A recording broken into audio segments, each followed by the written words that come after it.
नमस्कार दोस्तों, study today with Viplav YouTube channel में आप सभी का स्वागत है। आज के इस वीडियो में वार्षिक परीक्षा 2024 के लिए क्लास 11 के पॉलिटिकल साइंस के इम्पोर्टेंट ऑब्जेक्टिव टाइप क्वेश्चन को देखने वाले हैं। इसमें आपको total 20 objective type VVI question देखने को मिलेगा और ये वीडियो 100 वीवीआई एमसीक्यू सीरीज का 100 एमसीक्यू सीरीज का सेट 1 होगा। इस तरह के सेट 2, सेट 3, सेट 4 और सेट 5 आपको आने वाले दिनों में देखने को मिलेगा और इस YouTube चैनल में आपको देखने को मिलेगा, जो आपके वार्षिक परीक्षा 2024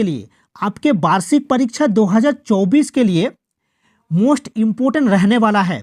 तो चलिए शुरू करते हैं। वीडियो को लाइक करिएगा और वीडियो को दोस्तों में अधिक से अधिक शेयर करिएगा। क्वेश्चन नंबर 1 को देखिए। क्वेश्चन नंबर 1 में गिवन है संविधान सभा का अध्यक्ष कौन था। ऑप्शन को देखिए, doctor Rajendra Prasad, Jawaharlal Nehru, doctor BR Ambedkar या KM मुंशी। तो राइट आंसर हो जाएगा डॉक्टर राजेंद्र प्रसाद। संविधान सभा का अध्यक्ष कौन था? डॉक्टर राजेंद्र प्रसाद। याद रखना, संविधान सभा का जब प्रथम बैठक हुआ था तो उसमें अस्थायी अध्यक्ष कौन थे? संविधान सभा का प्रथम बैठक हुआ था, अस्थायी अध्यक्ष कौन थे? अस्थायी अध्यक्ष कौन थे? ना सच्चिदानंद सिन्हा थे अस्थायी अध्यक्ष। और बाद में संविधान सभा का अध्यक्ष जो स्थायी अध्यक्ष थे वो डॉक्टर राजेंद्र प्रसाद थे और BR अम्बेडकर ड्राफ्टिंग कमेटी का अध्यक्ष थे, यानी कि प्रारूप समिति का अध्यक्ष थे। और डॉक्टर BR अम्बेडकर को संविधान का जनक कहा जाता है, फादर ऑफ इंडियन कॉन्स्टिट्यूशन कहा जाता है डॉक्टर BR अम्बेडकर को। तो इसका राइट आंसर ऑप्शन ए होगा। तो चलिए नेक्स्ट क्वेश्चन को देखते हैं।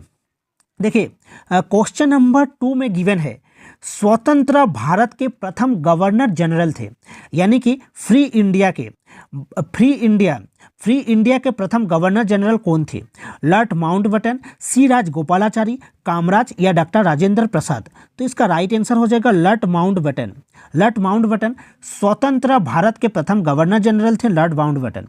अगर ये पूछे क्वेश्चन में कि स्वतंत्र भारत के प्रथम भारतीय गवर्नर जनरल कौन थे, तो आंसर हो जाएगा C राजगोपालाचारी। स्वतंत्र भारत के प्रथम गवर्नर जनरल लॉर्ड माउंटबेटन होगा। और अगर एक क्वेश्चन पूछे कि स्वतंत्र भारत के प्रथम भारतीय गवर्नर जनरल कौन थे, तो वो हो जाएगा C राजगोपालाचारी। और याद रखना, डॉक्टर राजेंद्र प्रसाद जो थे ये स्थायी अध्यक्ष थे संविधान सभा का। तो चलिए नेक्स्ट क्वेश्चन को देखते हैं। क्वेश्चन नंबर 3 को देखिए। क्वेश्चन नंबर 3 में गिवन है भारत का संविधान कब लागू हुआ? ऑप्शन को देखिए, 26 जनवरी 1950, 26 जनवरी 1949, 26 जनवरी 1948, 26 जनवरी 1947। तो इसका जो राइट आंसर होगा वो ऑप्शन ए होगा, 26 जनवरी 1950। भारत का संविधान कब लागू हुआ? 26 जनवरी 1950 को लागू हुआ।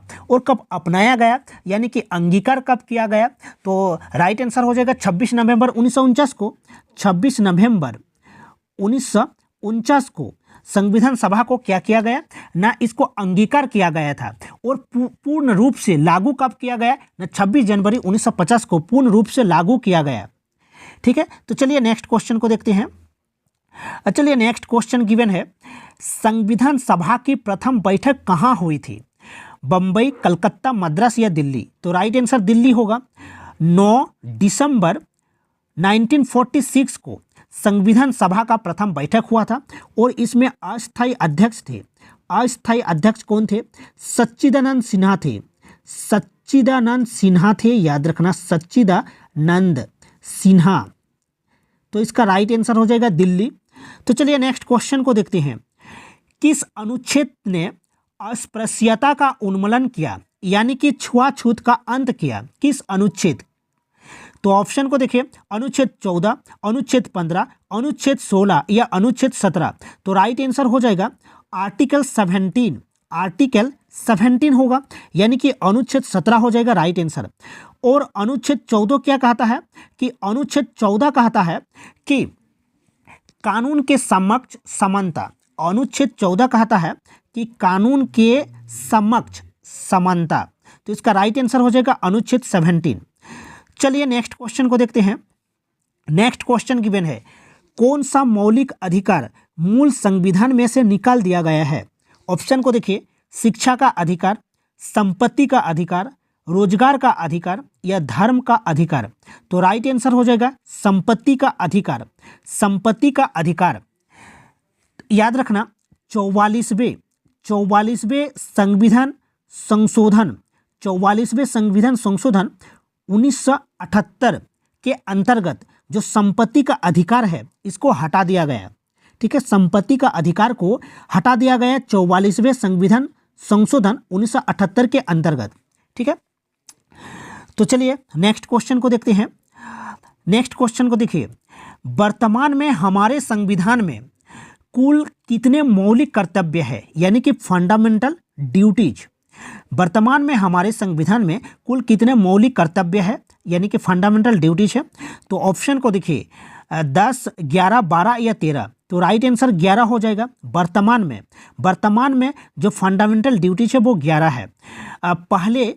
पहले कितना था ना, पहले 10 था, यानी कि 42nd कॉन्स्टिट्यूशनल अमेंडमेंट एक्ट 1976 के अंतर्गत पहले कितना था, 10 फंडामेंटल ड्यूटीज था, यानी कि मौलिक कर्तव्य था। 42वें संविधान संशोधन 1976 के अंतर्गत पहले 10 था और एक को जोड़ा गया। कब जोड़ा गया ना, 86वें संविधान संशोधन 2002 के अंतर्गत एक को जोड़ा गया। तो वर्तमान में 11 है और जो मौलिक कर्तव्य है ये USSR से लिया गया, यानी कि रूस से लिया गया था। तो इसका राइट आंसर 11 होगा। चलिए नेक्स्ट क्वेश्चन को देखते हैं। नेक्स्ट क्वेश्चन देखिए, भारतीय संविधान के किस अनुच्छेद में कहा गया कि कानून के समक्ष सभी व्यक्ति समान है? पहले हमने डिस्कस कर चुके हैं इस क्वेश्चन को। तो राइट आंसर हो जाएगा 14। आर्टिकल 14 क्या कहता है ना, कानून के समक्ष सभी व्यक्ति समान है। तो चलिए नेक्स्ट क्वेश्चन को देखते हैं। नेक्स्ट क्वेश्चन को देखिए। नेक्स्ट क्वेश्चन गिवन है, इनमें से कौन सा कार्य भारत का चुनाव आयोग नहीं करता है? मतदाता सूची तैयार करना ये करता है चुनाव आयोग, उम्मीदवारों का नामांकन ये भी करता है, मतदान केंद्रों की स्थापना ये भी करता है, आचार संहिता लागू करना ये भी चुनाव आयोग करता है। तो क्वेश्चन पूछा है कौन सा नहीं करता है, यानी कि ऑप्शन जो है वो मिसिंग है ऑप्शन। ठीक है, तो ऑप्शन ई क्या हो जाएगा ना, पंचायतों का चुनाव दे दीजिए, यानी कि पंचायतों का जो चुनाव होता है, पंचायतों के चुनावों का जो पर्यवेक्षण होता है ये कौन करता है? ये राज्य चुनाव आयोग करता है, ये भारत का चुनाव आयोग नहीं करता है। तो ऑप्शन कौन सा राइट आंसर हो जाएगा? ऑप्शन ई हो जाएगा। ठीक है, पंचायतों के चुनावों का जो पर्यवेक्षण होता है ये राज्य निर्वाचन आयोग करता है। ठीक है, चुनाव आयोग नहीं करता है। तो इसका राइट आंसर ऑप्शन ई होगा।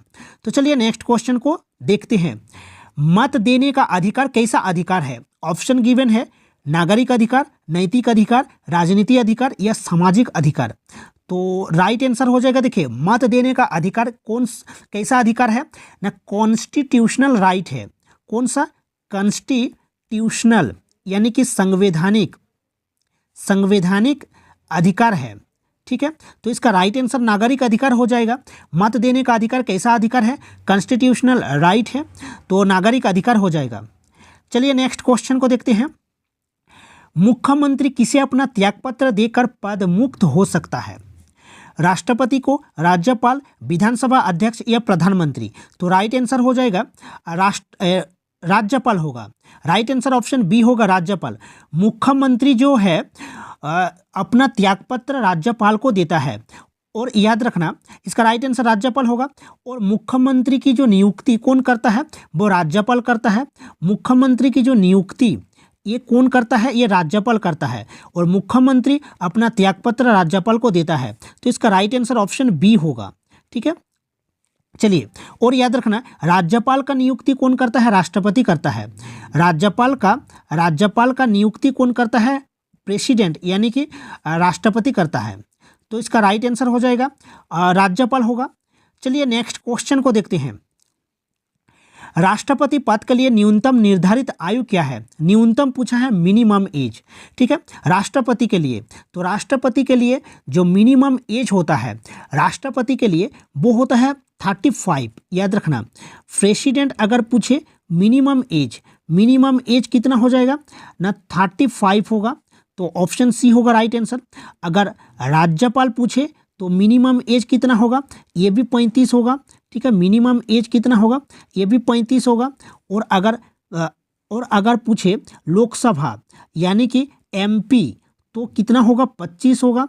और अगर पूछे राज्यसभा तो कितना होगा? 30 होगा मिनिमम एज। याद रखना, प्रेसिडेंट के लिए जो मिनिमम एज होता है वो 35 होता है।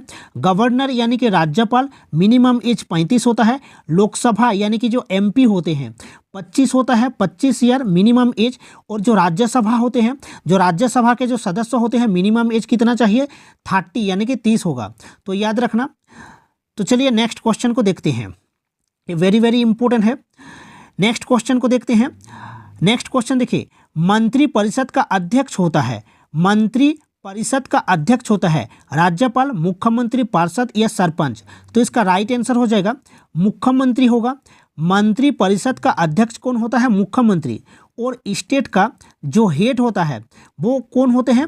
राज्यपाल होते हैं। याद रखना, जो स्टेट का जो हेड होता है वो राज्यपाल होता है। जैसे सेंट्रल में जो हेड होता है वो प्रेसिडेंट होता है। सेंट्रल में हेड कौन होता है? प्रेसिडेंट होता है। तो स्टेट में भी हेड कौन होगा? राज्यपाल होगा। और मंत्री परिषद का अध्यक्ष कौन होता है? वो मुख्यमंत्री होता है। चलिए नेक्स्ट क्वेश्चन को देखते हैं। राज्यपाल को शपथ ग्रहण करवाता है, राज्यपाल को शपथ ग्रहण करवाता है राष्ट्रपति, प्रधानमंत्री, सर्वोच्च न्यायालय का मुख्य न्यायाधीश यानी कि जो सुप्रीम कोर्ट होता है।